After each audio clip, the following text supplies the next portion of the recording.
What's wrong with his back leg? He's been fighting with someone.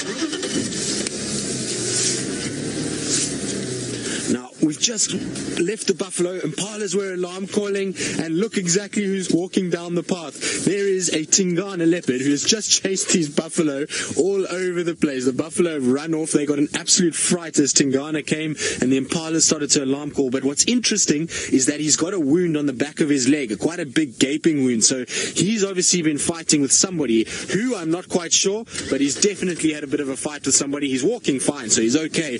But it was super cool because we left the buffalo and this Impala was staring into a bush, and I was saying to VM, it looks as though it's seen something, and then it let out a snort, and out popped Tingana right in front of us.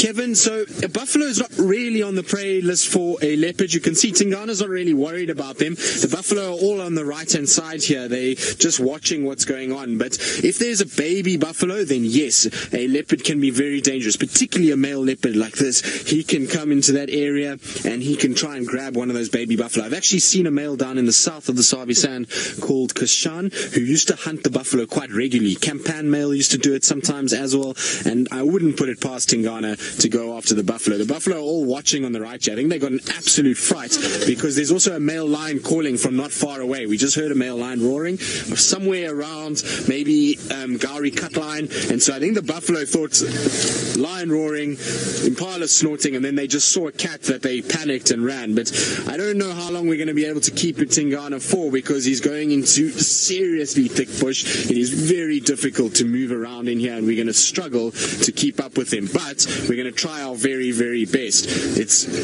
wonder where he's been and what he's been up to, because I know yesterday he was mating with Moya, and I wonder if maybe Anderson didn't pick him up. Look how he's sniffing now. He's smelling the grass. There was tracks for another male leopard not far from here, so I wonder if he hasn't just picked up the scent of maybe Mvula. But look at that's a proper gash that he's got there. It's nice and pink and healthy, so he's going to be okay. I don't think he's going to be worried too much, and the fact that he's walking the way he is, you can see he's not really kind of limping in any way, and you'll be surprised at how quickly something like that can heal. The way that he's walking, he's got his nose down now. He's picked up the scent of something, and it's not a buffalo. He's picked up the scent, I think, of another leopard. He's busy just kind of figuring it out. You can see noses down all the time, smelling. There's all the buffalo in the background there, so he's walking straight towards where they are. You can see he's kind of, and now he's turned again, but the buffalo in the back over that side, and then Tingana, and you can see he's not really paying attention to those buffalo at all. He's not hunting them. He's on another mission. His nose has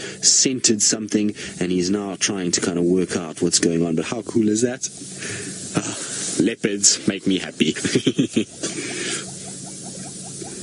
Heather, you say this is so exciting. I agree, Heather. It is super exciting to see this. Now, what's worrying me a little bit is that Tingana has come onto this area. He's got blood around the face as well. There's a big gash on his back leg. And so for me, I wonder if he's not...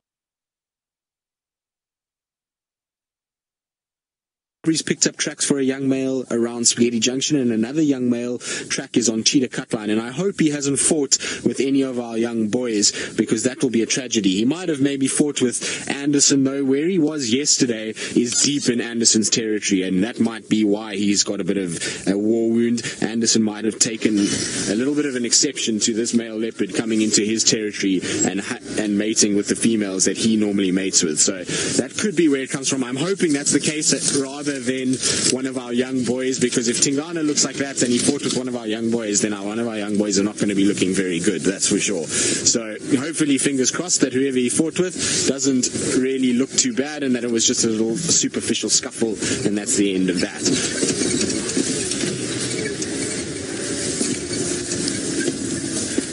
Roshni, you're asking how do we know that that injury is a fight with a leopard and maybe not some other animal? Well, Roshni, we don't really. I mean, I'm surmising here.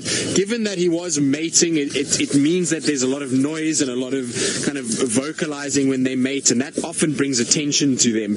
And so other leopards then investigate and they come across one another. So it could be that. I mean, it could also be from a hyena. He might have had to kill that hyena, then tried to steal and nipped him on the back of the leg. I suppose that is possible. Something like a lion, unfortunately, frankly, if a lion got hold of him like that, he would probably in all likelihood be dead. So I don't think it's a lion. So the only real options are another leopard that he's fought with, or potentially a hyena that maybe bit him on the back of the leg trying to steal food. But normally with hyenas, if there's food available and they get into a bit of a scrap, the hyenas are more interested in the food. They don't really care for the actual the animal, the leopard. They don't want to fight with the leopard. They just want the food itself. They don't want to fight with the leopard. They want to try and actually just get to the food and then take it. So for me, this is more indicative of fighting with another leopard, but I could be wrong. Like I say, it could be something else that it is. I mean, we're just surmising here. It's not a fact. I didn't say that he's definitely fought with another leopard. It's a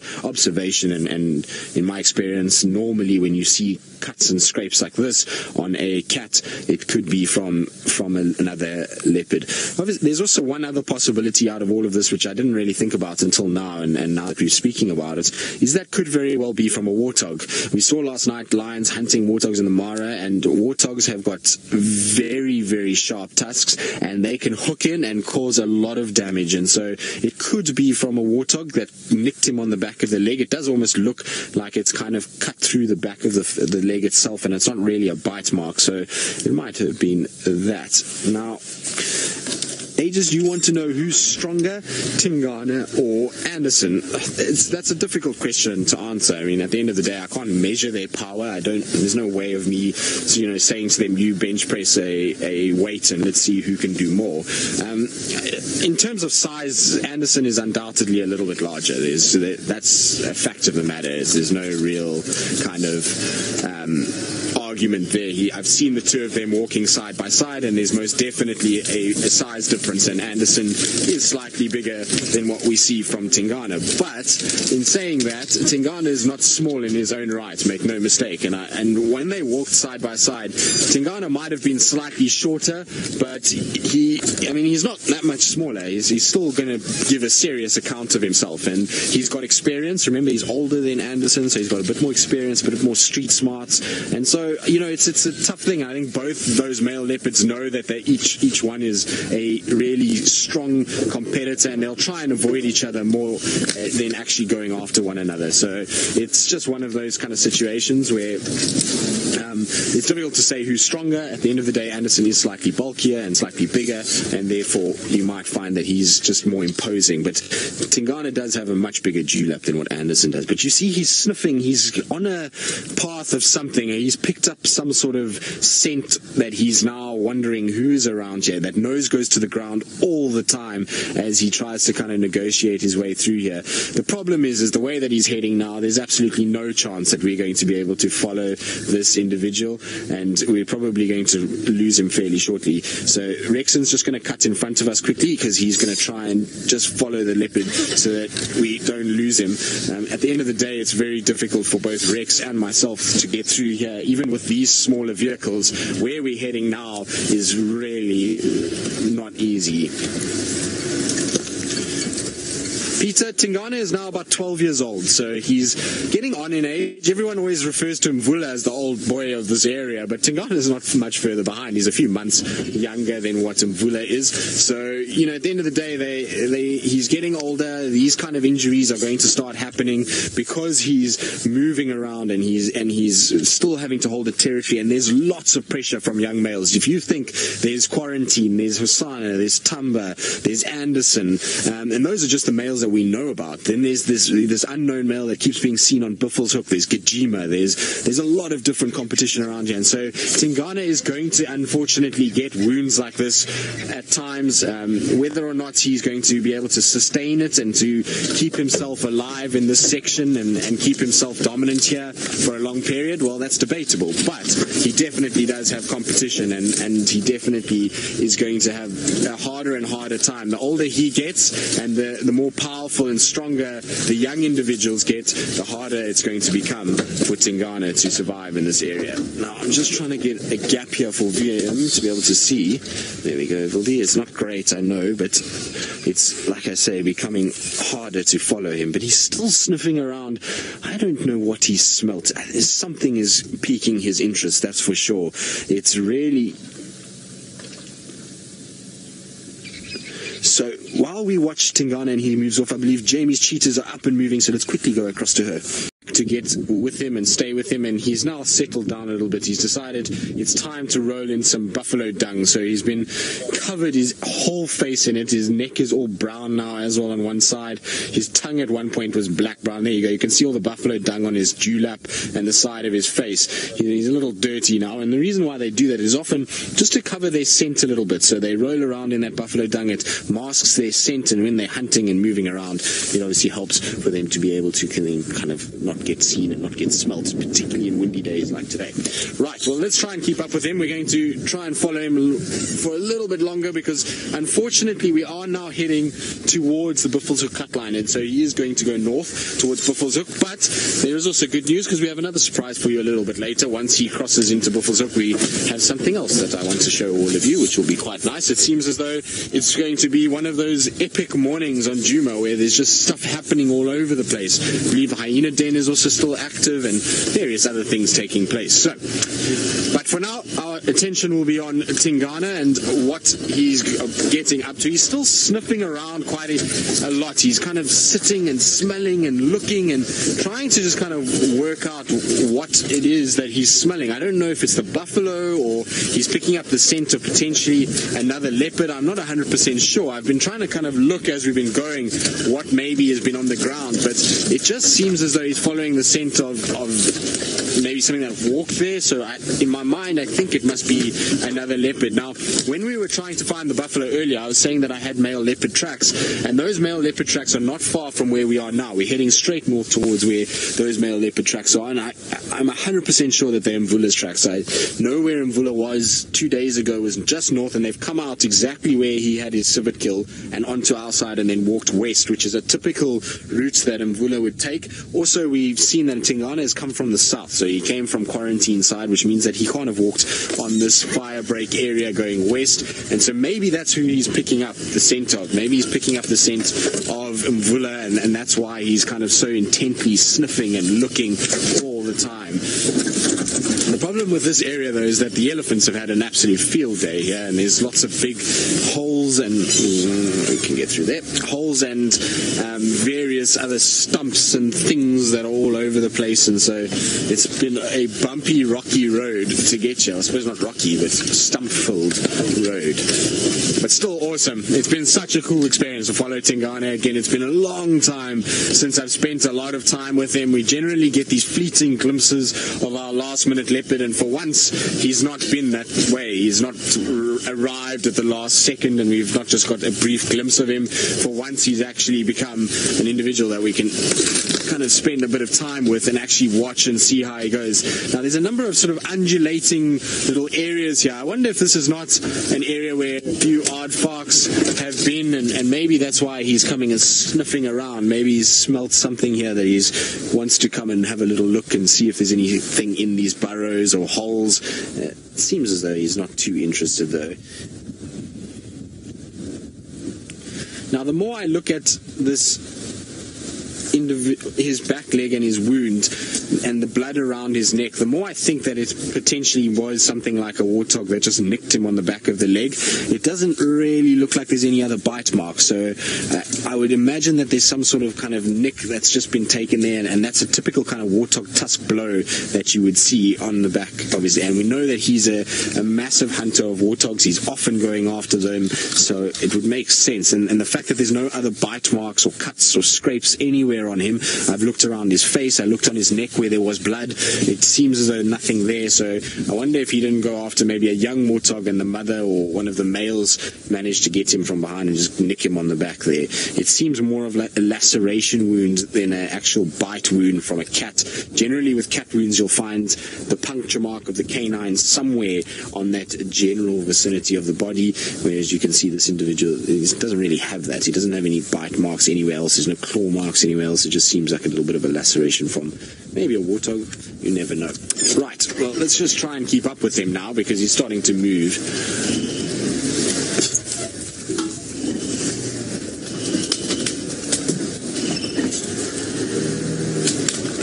Yeah, Rock. you're asking if I've ever encountered a leopard coalition similar to the 5 males in the Mara. Well, firstly, the 5 males in the Mara are cheetah and not leopard, so it's a bit of a different species. But no, I've never even heard or ever had any sort of sign of a male leopard coalition. It's something that I would love to see, and I wish that we would get.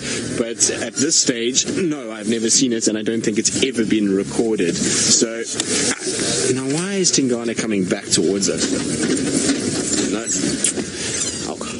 Wendy doesn't want to go that way today, so we're going to have to go back. I think we're in too much of a ditch. There we go. The ground gave way a little bit. That's why we're not going to go anywhere, because it's too steep for Wendy to go. But Tingana's coming back to us anyway, so there's no need to worry. He's just moving straight towards us. I don't know what he's doing. His movement today is so irregular. He's not following a sort of set path. His general movement, I suppose, is northwards, but he keeps going east, west, and back and forth all the time. You can see he's literally just turned around and come back exactly the same way as he's just gone. So I don't know what he's smelling. Nose down in the ground again, and there's a big breeze that is pushing from the east to the west, and so he was west of whatever he's smelling there, and you can see, look, he's phlegm and grimacing, so he's definitely picked up that there is some sort of individual leopard that is here that he wants to try and smell and work out. And look, he's scent marking over it now, so he's obviously realized, hang on a second, this is a leopard here, I need to scent mark, I need to show who I am. So whether it's a female that's in estrus or it's a male, he's now just saying that I am the dominant individual here. So if it's a female, she'll know that the dominant male has walked past here and that he is around. If it's another male that's scent marked there, you know, is, hang on a second, I've got competition in this area. So that is as defying a statement as a leopard could ever make to another leopard. Right, Vildi, how are we going to get out of here? Brute force. I like your idea, but that's too big a hole. But backwards brute force. Perfect.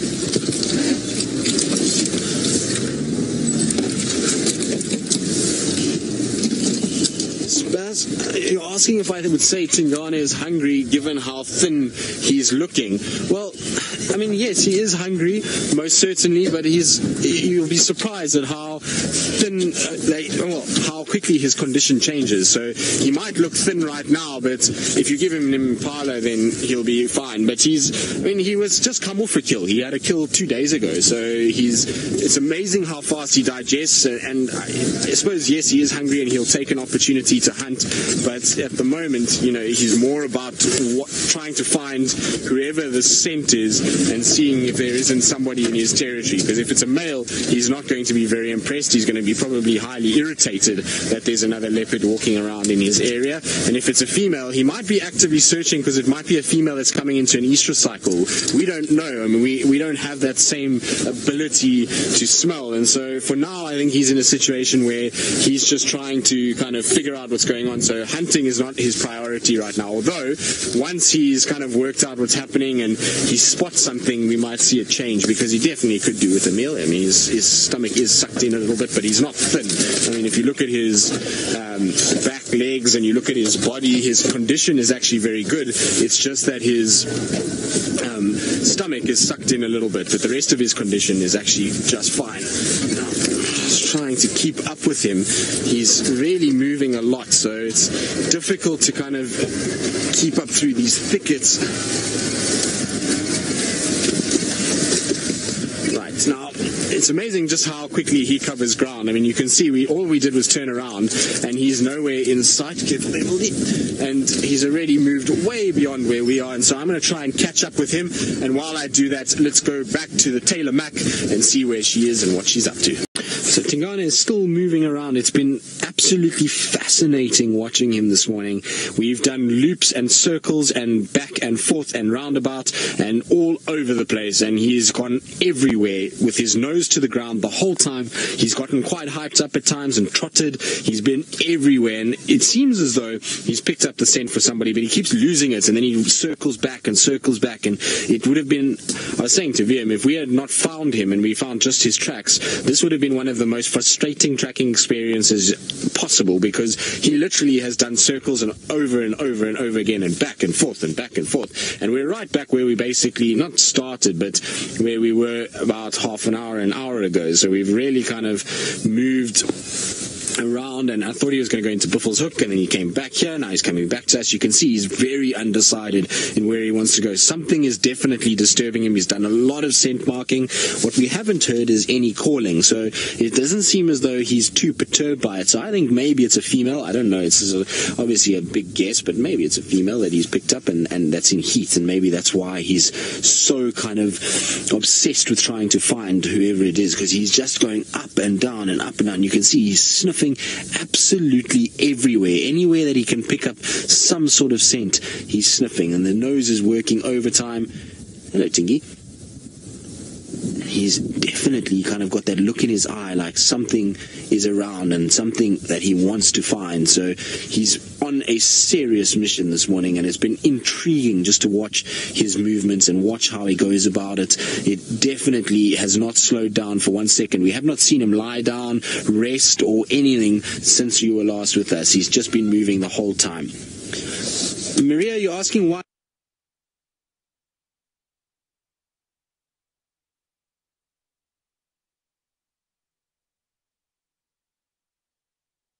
that, because that's how far it expands when he's full. So when he eats,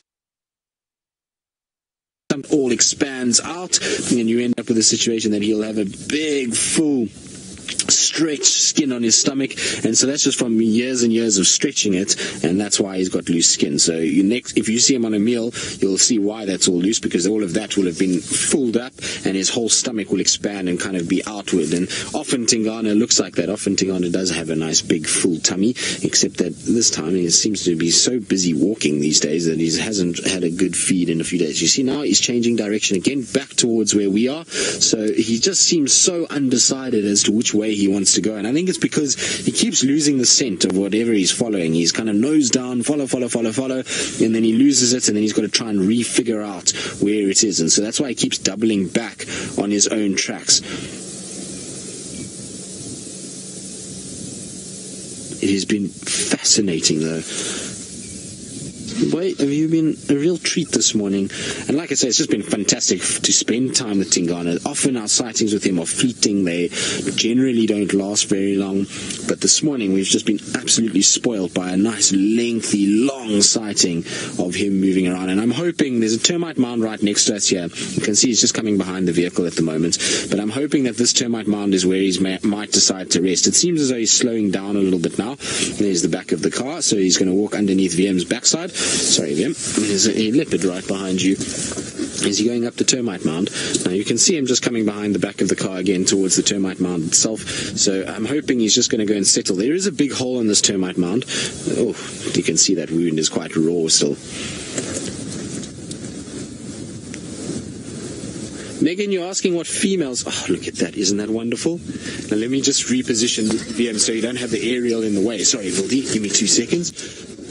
I just want to get VM so that he doesn't have to worry about the aerial. There we go. Look at that. Isn't that beautiful? There is the Duke of Djuma as sort of royal as he could be. I wonder if there's not something inside here now that he's heard that he might dig out. Maybe we're going to see a similar situation to what we saw last night with those lionesses digging out the warthog. It seems as though he's sniffing around. Now there's another hole on the other side that he might go and smell as well. So it's worth just sitting here and just seeing. Maybe he's picked up the scent of something in this area. But it really is beautiful to see him atop this mound and walking around. Now Faith, if you can just repeat that question. I think you said Megan, I think it was from Megan, and asking what females could potentially be in this area. So Megan, in terms of what females could potentially be in this area, difficult to say. We're in an area that I haven't spent much time recently, and I'm not sure which females would be moving here. I would imagine Tandi does get into this area every now and then, given that we found her on Mvubu Road and various other places. VM, I'm going to go back a little bit more. Sorry. The reason why I'm going to go back is so that VM can just see his face. There's a little branch there, VM. Be careful.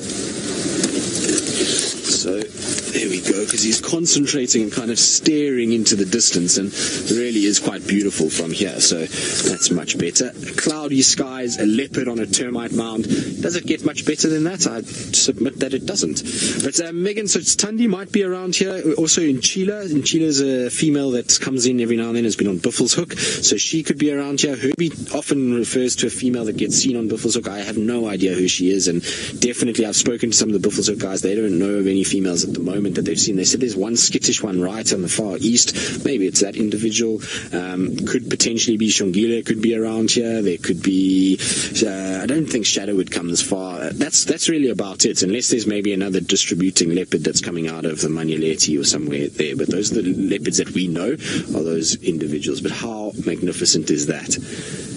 Like I say, a leopard on a termite mound is always one of the best things in the world, and he is just posing as well as is possible, and he's using this termite mound for height at the moment. He's up, he's looking around, he's trying to work out, so his nose is failing him, and now he's relying on a little bit of eyesight and getting as high as possible to try and see if he can get some sort of view of what has been moving around here. And those eyes are full of intent, aren't they? They look as though he's onto something. He's not got that kind of sort of sleepy, dopey look that he sometimes gets in late morning. He's got this look of there's a bit of fire in those eyes today, and with that grass fluttering in the breeze, it's just a wonderful way to watch a leopard, that's for sure. Are you going to lie down? Way?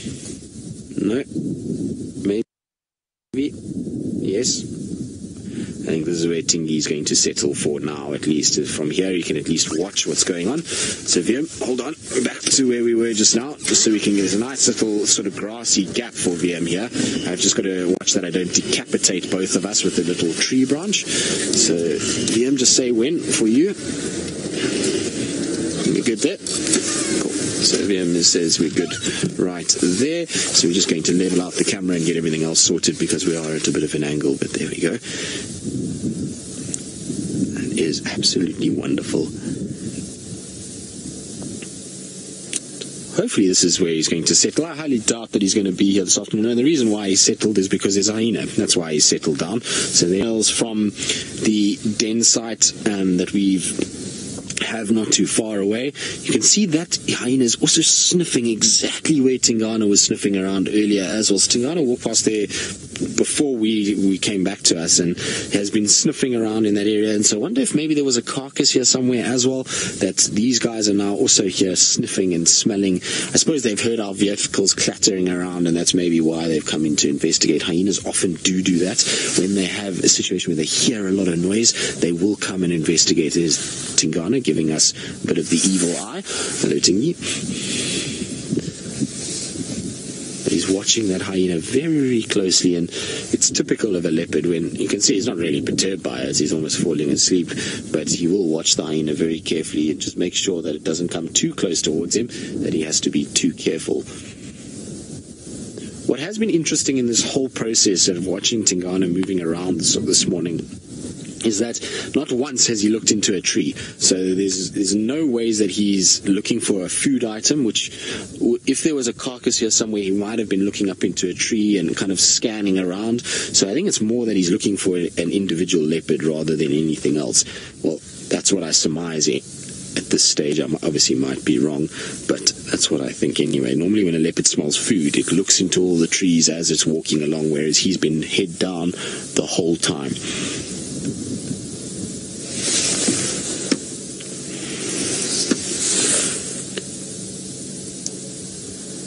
But that is as awesome as it could be. Well done, Viam. That's very cool. Now, I always say with leopards, when you get a look like that and they stare at you, it's almost as though they analyze the deepest part of your soul, and they kind of bore this hole into you as they stare at you. And to be able to get visuals like that, and to be able to be next to a leopard and have a situation where we're that close that we can have just one eye in a full frame is just the most ridiculous thing. We are spoiled beyond words, and we have the most insane job. To be able to sit here like this and follow him around and watch this behavior is just beyond words sometimes, really. And I sometimes kind of have to pinch ourselves and remember that we are as fortunate as we are to do this and to see these kind of things. There's many people that have traveled a lot of the world and have specifically to find things like this and have not seen that many leopards, or even people that have worked in a lot of the bush environments of Africa and do not get to spend time with leopards like we do. So we're incredibly fortunate and to do this and to spend time like this and to be in such close proximity of a magnificent male is really quite special.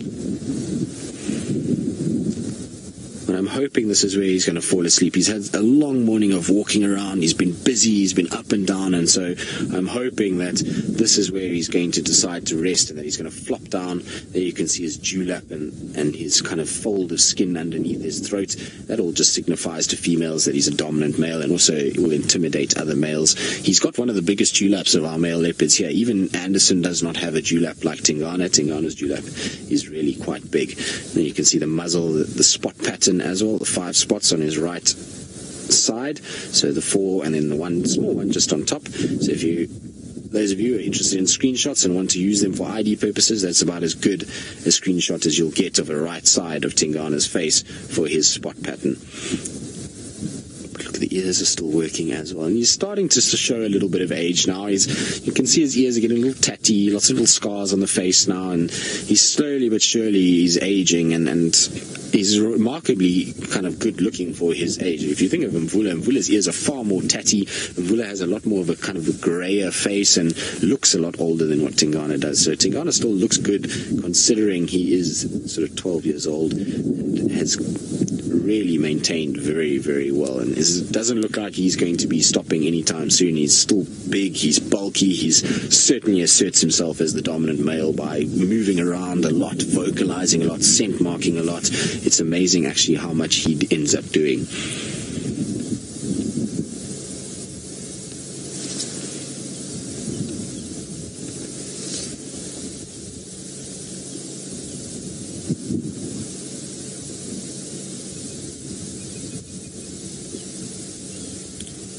But you can hear it's quite a quiet day today with this overcast kind of windy weather. The wind almost muffles a lot of the sounds. I don't hear as many birds as what we would have heard over the last couple of days, and it also just seems to be there's a bit of a sort of tension in the air. I don't know why. It's a weird feeling that's out this morning. Maybe it's because Tingana is so active looking for things and really kind of striding away. But you can see, look, it's grey, it's overcast.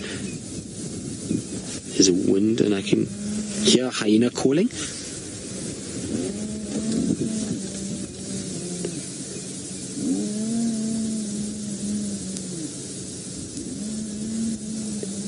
So it's very faint. But that hyena is making quite a bit of noise, and it's almost like it's contact calling, like it's trying to find the rest of the clan. And I don't know if maybe it's calling reinforcements in for some reason. Interesting behavior, because generally hyenas don't call unless there's other hyenas around. And I'm trying to just scan to see if there's maybe something else in the area, but it doesn't seem like it. It just seems like this hyena is just kind of letting out these low contact calls. Yes, there's another hyena that's just come in. So that's why it's a little greeting that's happened. So there's a little kind of, hello, how are you? Who are you? And what are you doing here? Now there'll be a bit of sniffing. We'll probably find that once they've worked out, okay, we know who you are, you're part of the clan, then they can walk again. You see the tail is up. That's typical when they greet one another. You'll find that the tail kind of lifts and they then sort of display to one another. And look at how that hyena is scenting. The wind is blowing from Tingana towards those hyenas, and the hyena's got its nose up, smelling in this area. And it's interesting to see Tingana's body language. He's also changed a little bit. He's now kind of watching a lot more carefully. When it was just one hyena, he wasn't too phased. Now that there's two of them, his attention is a lot more alert. He's watching very carefully, because if those two hyenas move in this direction, it's now no longer just one. One, he could have probably stood his ground and that hyena would leave him alone. Two might be a bit of a different story. It might get him a little bit of trouble and he might have to kind of deal with that. And so he's far more aware that poses a lot more threat than when it was just the one. So that's why he's looking the way he is and just making sure that he's not going to get ambushed by a whole clan of hyenas. At the end of the day, I'm sure Tingana, who's been around for a number of years, has experienced hyenas when they're in mass and knows that they're not something to mess around with. But it looks like they're slowly departing the scene. They're actually moving the opposite direction now. I can't actually see them anymore. They've moved away from us. So I think Tingana will hopefully settle down a little bit and not have to worry about being chased. And hopefully this is where he'll be this afternoon. I don't know if that's going to be the case, though. It's overcast weather, and we know Tingana just walks all the time, even during the day. And so even with this overcast conditions that we've got now, maybe he's going to carry on his morning's patrol. It's a long time until afternoon drive comes through, so it'll be interesting just to see. Now, I'm not sure if I still have comms with the Mara, because I haven't heard anything from anybody. So, Faith, are you still there?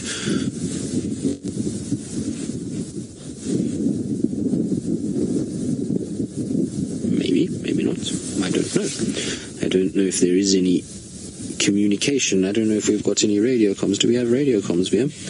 The best nap ever. He's turned around and decided to face the other way, which is where the hyenas were, which has been perfect for us because there's not a blade of grass in front of his face now, and he's having the perfect nap. He's kind of sprawled over the top of the termite mound, his paws underneath his chin, and, well, that's about as tired and as sleepy a cat as we could expect after all the activity this morning. And so it's a perfect place really for him just to take a nap, and I would imagine that he's not going to be here that long. I think he'll sleep for a bit now, and then given that it's cool, that he's not full, that he might move around a little bit later. It's quite windy, and it's getting colder by the second. In fact, the temperature is just dropping all the time, and so I don't know if he's going to stay on top there where it's so windy. I think he might come down and just curl up into a ball. You can see some dark clouds also coming from the southeast now, so hopefully there's some rain coming in. This is all a big cold front that's hitting us, and we were expecting it to arrive today, so all is right in the world, and hopefully Tingana, if it does start to rain, then maybe we will have a good chance of finding him this afternoon somewhere here, but otherwise I'm not so sure. I think he might move on and try and find somewhere else to go and establish himself for the day. And also we know that he likes to move in, and in this weather hunting is most certainly on the cards. If he comes across some sort of food source, it's overcast, it's windy, it's a bit dingy, and so a leopard can still do just fine hunting in weather like this, and they sometimes do take the opportunity to hunt during the day. Less hyenas around, less scavengers to be able to steal from them or other predators, and so maybe he will get up to a bit of hunting as well. He's definitely thin enough that he'll be hungry this evening, so if we can find him this evening, it will be good to be able to follow him around and see what he gets up to. But he makes me laugh the way that he's lying now. It's kind of his dewlap and his cheeks are too big for his paws even, and they're kind of folding over his paws. Oh, hello. Becca, very seldom will a leopard and hyena fight if there's no kill. The reason being is that they both know that in going after one another could potentially cause a lot of damage to either one. There might be a situation where they get injured, they hurt a leg or a paw or something like that, and so they try and avoid that as much as possible. It's only really if there's something to fight for, and when there's something to fight for is normally food and or protection of cubs. So if there's a cub or something like that, then you might find that hyenas will try and come in and kill it, and that will cause a female leopard to fight with a hyena. But for the most part, they try and avoid each other. Like I said, they don't want to injure themselves over nothing. It's not like they are direct competition for territory. It's more that they're just fearful of one another because they know that they are dangerous towards each other, and so that's why they do fight. But most of the time you'll find that the leopard will look at the hyena will look at a leopard, and they just go their separate ways, unless of course there's a carcass. If there's a carcass, then things go a little bit pear-shaped and everybody starts to fight with one another. But we are being afforded the most sort of intimate views of Tingana's face. He's lying so close to us on this termite mound that we're able to look at his ears in detail. You can see those nice nicks. So for anybody that ever wants to use ears to ID Tingana, there's a perfect way of looking at his left ear with the two notches that he's got. I mean, on his right ear, sorry. And then his left ear over there, you can see it's just got the one notch right at the top there.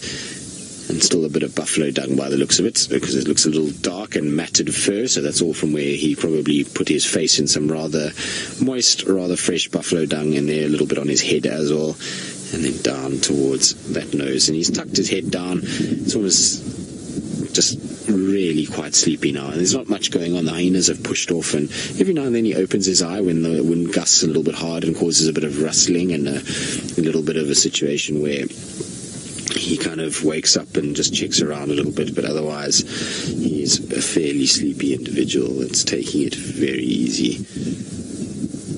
Look at the size of those paws, though. I mean, Tingana is not a small leopard by any means or stretch of the imagination. But if you look at the size of that foot, it is massive, and you can even see one of the little claws sticking out there. So he's got a claw that is just not sheathed fully at the moment, and it allows us just to see the tip of it. So those are the weapons that he uses if he were to fight or even try and kill something. And then that big thick leg, and then you can even see the rolls of his dewlap all around his neck. And he's on the wrong side for his smiley face. His smiley face is on the left-hand side of his shoulder, and so we won't be able to see the Tingana smiley face just yet. Very nice. The best way to spend a morning is to be with a leopard from pretty much early on all the way through. Now, before I finish off and sign off for the morning, we will just give the answer to our little quiz that we had this morning on our little piece of kind of grassy, feathery things. I believe there was one of you that did get at this right, actually, and it is most certainly a tail streamer from a lunar moth. That is what it is.